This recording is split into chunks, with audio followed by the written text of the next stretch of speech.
Good morning, everybody. Mike Vacchi, Princetontrader.com, here with your Monday morning pre-market webcast. Okay, so I was traveling on Friday, so no webcast last Friday. But as we head into this week, we just continue to see, you got a little pullback here, you got a higher low, higher highs. It just keeps edging towards that upper band. The market has a bid and a vacuum it wants to go up.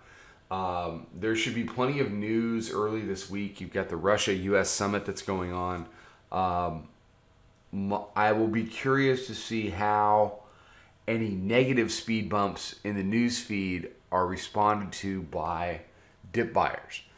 What we have seen in the last few weeks is we may come in a bit on, say, tariff news or whatever it might be, but then they come in and buy it, and then they take it back to new highs.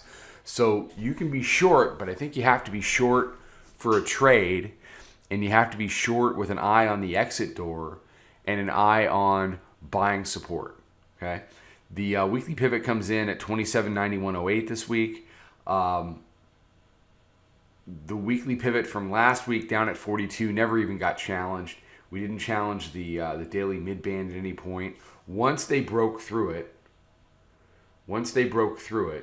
so upper band, middle band, lower band, once they got through it, it stayed above it, and that suggests we go back to the upper band. Hourly chart's pretty simple. You got a lot of support at the mid band on Thursday. They made a higher high. They pushed back midday on Friday.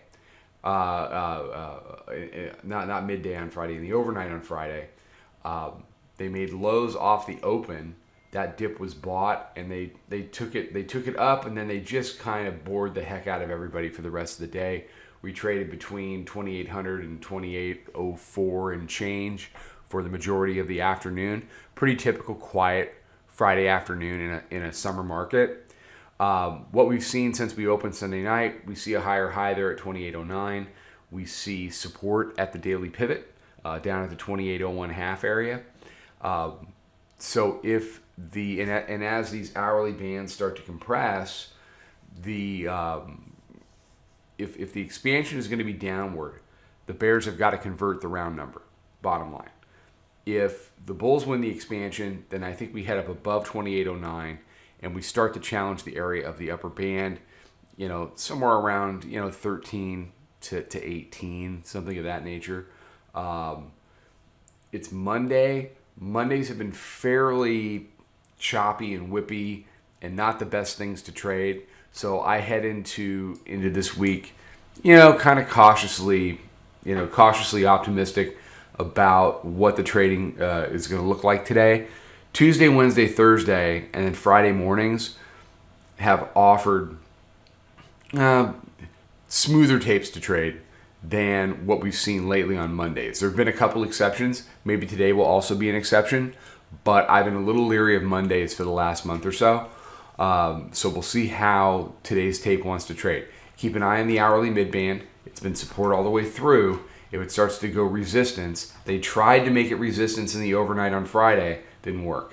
So once it decides it wants to be resistance, once daily pivot decides it wants to be resistance, once they get below 2,800 and can stay there, then the bears can go ahead and try to push back down towards that weekly pivot. What the bulls want to do is the same thing that they've been doing: defend key areas and make higher highs. All right, everybody have a good one. We'll be out on social with a midday update and a wrap up today. Until then, trade them well.